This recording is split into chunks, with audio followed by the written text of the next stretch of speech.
అతులిత బలధామం హేమశైలాభదేహం ధనుజవనకృశానం జ్ఞానినామగ్రగణ్యం సకలగుణ నిధానం వానరాణామధీశం రఘుపతి ప్రియభక్తం వాతజాతం నమామి. హనుమాన్ భక్తులందరికీ నమస్కారం. మన 48 రోజుల హనుమాన్ దేవాలయాల యాత్రలో ఈరోజు 5వ రోజు. మనం మియాపూర్లోని ప్రశాంత్ నగర్ సీతారామాంజనేయ స్వామి దేవాలయానికి చేరుకున్నాం. ఇక్కడ అడుగు పెట్టగానే మనల్ని ఆశ్చర్యపరిచేది ఆకాశమంతా ఎత్తున కొలువై ఉండి భక్తులకు అభయమిస్తున్న ఆ భారీ ఆంజనేయ స్వామి విగ్రహం. ఆ విగ్రహం ముందు నిలబడితే మనకు తెలియని ఒక గొప్ప భక్తిభావం, పాజిటివ్ ఎనర్జీ కలుగుతాయి. ఈ క్షేత్రానికి ఉన్న మరొక ప్రత్యేకత ఇక్కడి కార్యసిద్ధి ప్రదక్షిణలు. ప్రధాన రామాలయం పక్కనే ఉన్న హనుమంతుడి సన్నిధిలో భక్తులు ఒక విశేషమైన దీక్ష చేస్తారు.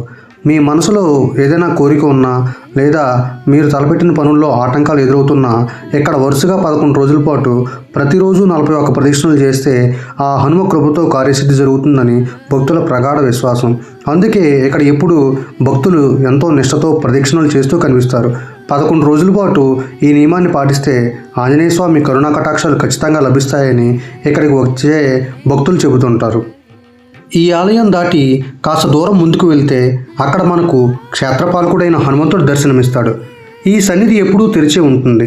ఇక్కడ విశేషం ఏంటంటే ఎటువంటి హడావుడి లేకుండా భక్తులే స్వయంగా స్వామివారికి పూజలు చేసుకోవచ్చు, ప్రదక్షిణలు చేసుకోవచ్చు. మన మనసులోని బాధలను, కోరికలను ఆ స్వామి చెంత కూర్చుని ప్రశాంతంగా చెప్పుకునే అద్భుతమైన అవకాశం ఇక్కడ లభిస్తుంది. అభయం ఇచ్చే భారీ విగ్రహం, కార్యసిద్ధిని ప్రసాదించే ప్రదక్షిణలు మరియు మనసారా పూజించుకునే క్షేత్రపాలకుడు, ఇవి ప్రశాంత్ నగర్ హనుమ విశేషాలు.